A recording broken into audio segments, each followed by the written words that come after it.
Understand that they want to be careful. I understand that they wanted to bring attention because they don't want to find themselves in a situation where all of a sudden Canelo Alvarez is empowered because he's performance enhanced, because this is boxing that we're talking about here. You can get yourself hurt in that ring.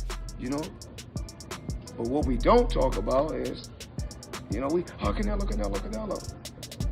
Steroids. Y'all don't talk about that. So we really don't know all the fighters he beat. And he was he could have been not clean in a lot of fights. Do you think he was clean the night he fought? I'm saying. The boxing world is on fire right now, and not in a good way. Canelo Alvarez, one of the sport's biggest stars and boxing's ultimate cash cow, has reportedly tested positive for steroids. The reaction has been immediate and explosive. This isn't just another headline.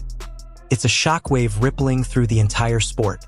What makes it even more troubling is that this isn't the first time Canelo's name has been linked to performance-enhancing drug allegations. From quiet rumors years ago to outright controversy, he's been here before. But this time, the backlash feels louder, sharper, and far harder. Dr. Bletcher, do you think the reason why PEDs are so prominent is because they're still not testing for growth hormone quite yet? Well, that's one, but there are many out there. I think the testing policies that are in place are really not designed to catch people. Reports say Canelo tested positive for a banned substance during a routine drug test, the very system designed to keep boxing honest. Fighters at the elite level are tested constantly, so when a name as big as Canelo's appears on that list, it sends shockwaves through the sport. Man, I don't know if he's cheating. What do you mean? I feel like Canelo juices. But I'm a Triple G fan, so I'm a say that ahead of time. I just like There's Triple G. a lot of money on the line, and if I could get away with it, I would do it as well. Some tainted beefs. I think, well, he definitely got busted once for something, but it could have been from tainted beef. We don't know. But it also could be that, we should probably leave them the fuck alone and let them do whatever they want to do. Do you want to see Manny Pacquiao fight or not? Right? I want to see him juiced up, fighting at 45 years of age, coming in with a full six-pack, lighting people on fire. This isn't just a prospect or mid-level fighter. We're talking about the face of Mexican boxing, a pound-for-pound king, a man who's made hundreds of millions in the ring. Till this day, he came out stating, Canelo is on steroids. I know this because I'm on steroids. This isn't some up-and-coming prospect or mid-tier contender. This is the face of Mexican boxing, a pound-for-pound superstar, a fighter who's earned hundreds of millions inside the ring. Do you think Canelo will ever pop dirty again? No. Do you think he's still juicing? I don't know. I don't know what's in the man's heart. That's God's business. That's Jesus' business. It's not my business. Now the questions are unavoidable. Were his recent fights truly clean? Did his opponents actually stand a fair chance? Or were they facing not just elite skill, but a chemical edge as well? Y'all think Canelo hasn't been taking Clinton Bruderol for a long ass time? Y'all think he ain't back on that shit? Or y'all think it was just a mistake?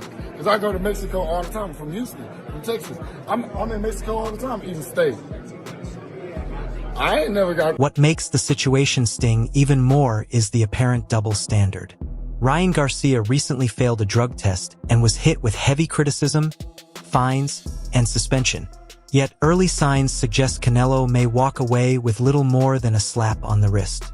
Jermall Charlo has also spoken out, bluntly claiming that Canelo has been using steroids for years. Well, I actually did some digging and confirmed many members of the boxing media have been paid off by certain people and essentially muzzled. I mean, these are the facts. For example, 6 of Eddie Reynoso's fighters have tested positive for... Oscar de la Hoya wasted no time fueling the controversy. He claims Canelo's team has money and influence in all the right places, alleging that problems like this have been quietly handled before they ever reach the public. Crawford, who's made... Are we gonna relitigate Canelo Alvarez's drug test? I'm a drug user. I cheated sport plenty of times. I cheated those same commissions. This is not to relitigate. We know our own. I'm a cheater. I know a cheater when I see... That's a massive accusation, especially coming from someone who once promoted him. De La Hoya isn't just hinting at corruption. He's describing a system that bends the rules to protect its biggest stars. And confident in himself, I don't know why he wouldn't fight me, especially since, seeing that everybody in his team is on steroids, which means including him, so he never got off You think he's on steroids? Of course. How does five? You saw De La Hoya How do five people out of your camp get tested positive for steroids? Right. All those fucking dudes in that camp are A system where regulations suddenly become flexible if you generate enough pay-per-view buys and ticket sales. It's a claim that feeds long-standing fan frustration over favoritism in boxing. David Benavidez has also raised eyebrows, suggesting that Canelo's physique and endurance don't look natural. He didn't say steroids, but the message was clear. Stuff about me going up and having a tough time, but he went up in weight and lost. That's the difference. I went up weight and won. He went up and lost. So let's not do that. Then there's Terrence "Bud" Crawford. The undisputed champion hasn't held back. He's had a long-running feud with Canelo, accusing him of cherry-picking opponents and avoiding real danger. However they rate me, it doesn't matter. At the end of the day, we got to fight, and I'm going to win the fight. As simple as that. Can I ask you about if there's any rematch clause with this fight with Canelo? No, it's not. Is that something you pushed for? No, I didn't. And is any weight restrictions to the fight at all? No, it's not. A lot of fighters would like to put on a weight restriction to this type of fight. Why didn't you want to do that? Because I want him at his best. I don't want no excuses. I don't want no, reasons why, he didn't feel good or anything. I want him at his best. Now, with the positive test news, Crawford is speaking louder than ever. He says this situation confirms what he's believed all along, that Canelo isn't untouchable and that the hype surrounding him has always had cracks. So we have two drug users that both lost. Two birds, one stone. But let's get to the point. The WBC raised the clenbuterol level for the drug users when they got caught using clenbuterol. They raised the drug level, as you can see right here. The WBC is owned by Mauricio Suleiman, a fellow Mexican. They raised the drug level for two steroid users, and they suffered two losses. Two birds, one stone. Two birds, one steroid. Two birds, one steroid. What are you gonna say now? It's crazy how people can be the best but be on steroids. Where? In any other professional sport, you will be banned, you'll be stripped, but in this sport, you can be using steroids and still be. And Bud isn't known for throwing around accusations lightly. When he speaks, he means every word. Canelo, this guy can do, he can pick and choose who he want to fight. And I'm gonna tell y'all the truth about Canelo. Easy, man. Easy. Y'all sitting up here, y'all praising this dude. This dude was nothing. I was almost 40 years old when I cooked this dude. Easy. Y'all always disrespecting our fighters. Live only on DAZN, June 28th. Jake Paul versus Chavez Jr. Buy now at DAZN.com/boxing. Floyd Mayweather has been calling Canelo overrated for years, ever since their 2013 fight, where Floyd completely outclassed him. He's made sure the world doesn't forget it. Nice right hand by Mayweather off the jab. No dancing from Floyd Mayweather. Very low. Canelo goes low. But you see what Floyd was doing in the clinches. He had his open hand over the mouth of Canelo Alvarez.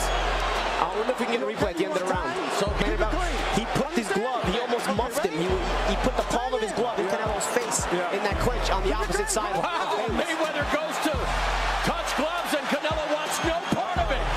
Counter right that bounced off Mayweather's shoulder. There was a left hook that landed by Canelo, but Mayweather comes back with a two-punch combination of his own. You can't beat Floyd Mayweather unless you can. And Canelo shoulder bumps Mayweather. He's telling him you're doing it. With this steroid controversy, Floyd is doubling down. He says it's just more proof that he was right all along. Mayweather has always emphasized his clean testing record and reliance on skill over shortcuts.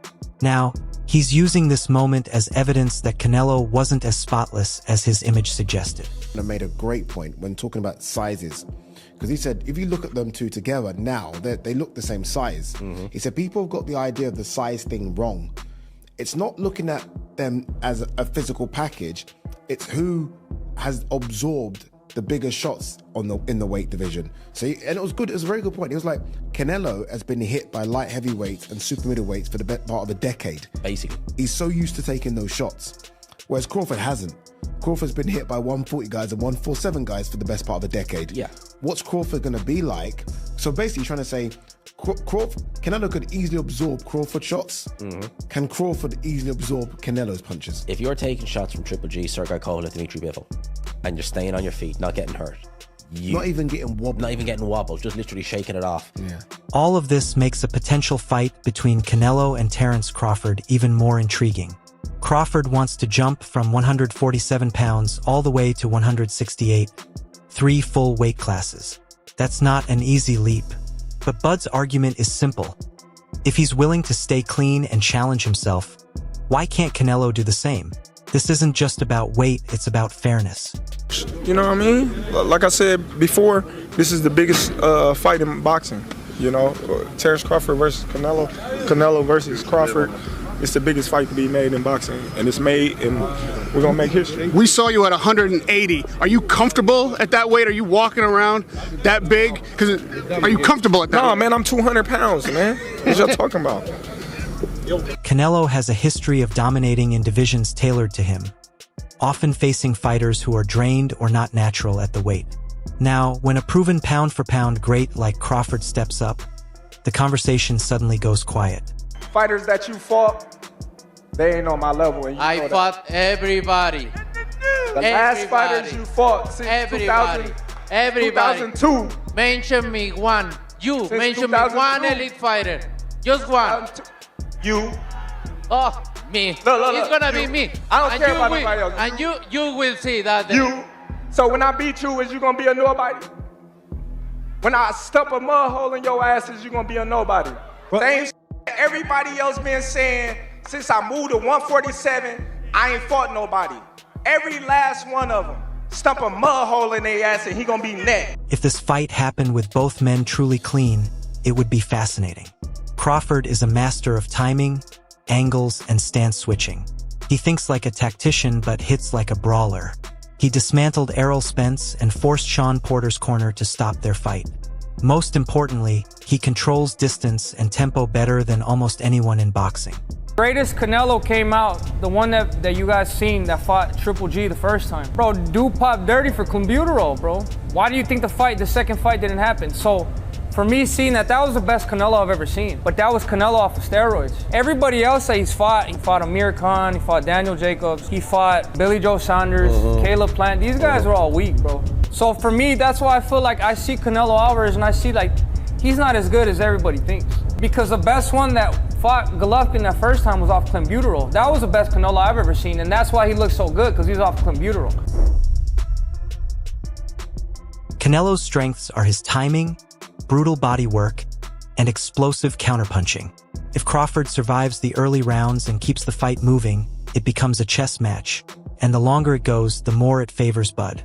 But here's the problem. If Canelo isn't clean, none of that matters. That's not boxing. That's not legacy. That's a rigged game. The real issue goes beyond one fighter. It's about boxing's credibility. Fans already question judging, matchmaking, and sanctioning bodies. If superstars can fail drug tests and face no real consequences, the sport risks losing whatever trust it has left. If this were a lesser-known fighter, the punishment would be swift and severe, and that's why the frustration is boiling over. That tested positive for steroids. What they think about someone else testing positive for steroids. A friend, a fellow countryman, a fellow caveman, their fellow cave brethren. All right, everyone, stay updated with the latest boxing news, highlights, events, and stories. Subscribe to Knockout today and turn on notifications so you never miss a moment. Don't forget to check out our other videos. Until next time, take care and peace.